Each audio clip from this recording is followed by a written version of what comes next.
जागरूक जनतेचे एकमत, आपलं जागृत जनमत। रेंदाळमध्ये विविध ठिकाणी स्वातंत्र्य दिन उत्साहात साजरा। रेंदाळ येथे 15 ऑगस्ट अर्थात भारतीय स्वातंत्र्य दिन मोठ्या उत्साहात आणि देशभक्तिमय वातावरणात साजरा करण्यात आला।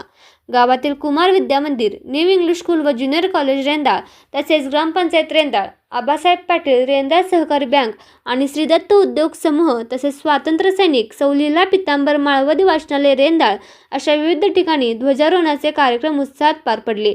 या कार्यक्रमांना आजी माजी सैनिक प्रतिष्ठान रेंदाळचे अध्यक्ष बाळासाहेब पाटील, कार्याध्यक्ष संजय पाटील तसेच प्रतिष्ठानचे पदाधिकारी उपस्थित होते। आजी माजी सैनिकांच्या उपस्थितीमुळे या कार्यक्रमाला विशेष देशभक्तीपूर्ण वातावरण लाभले।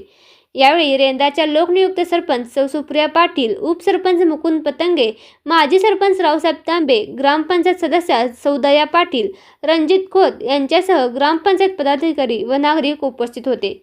आबासाहेब पाटील रेंदाळ सहकारी बँकेचे चेअरमन अरुण महाजन, संचालक सदाशिव पाटील तसेच बँकेचे सभासद आणि कर्मचारी उपस्थित होते।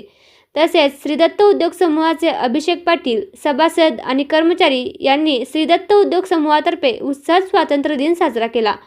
कुमार विद्या मंदिर तसेच न्यू इंग्लिश स्कूल व ज्युनियर कॉलेजच्या ध्वजारोहण कार्यक्रमाला मुख्याध्यापक, शिक्षक, शिक्षिका, विद्यार्थी आणि विद्यार्थिनी मोठ्या संख्येने उपस्थित होते।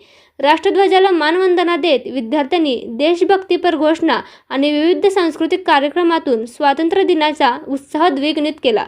आजी माजी सैनिक प्रतिष्ठानच्या पदाधिकाऱ्यांनी विविध ठिकाणी उपस्थित राहून राष्ट्रप्रथम या भावनेतून स्वातंत्र्य दिन उत्साहात साजरा केला। देशाच्या स्वातंत्र्यासाठी बलिदान देणाऱ्या स्वातंत्र्य सैनिकांना तसेच देशाच्या सीमांचे रक्षण करणाऱ्या वीर जवानांना यावेळी अभिवादन करण्यात आले।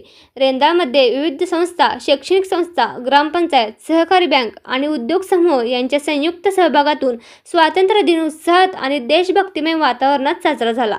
जागृत जनमत न्यूजसाठी रेंदाळहून श्वेताली पाटील।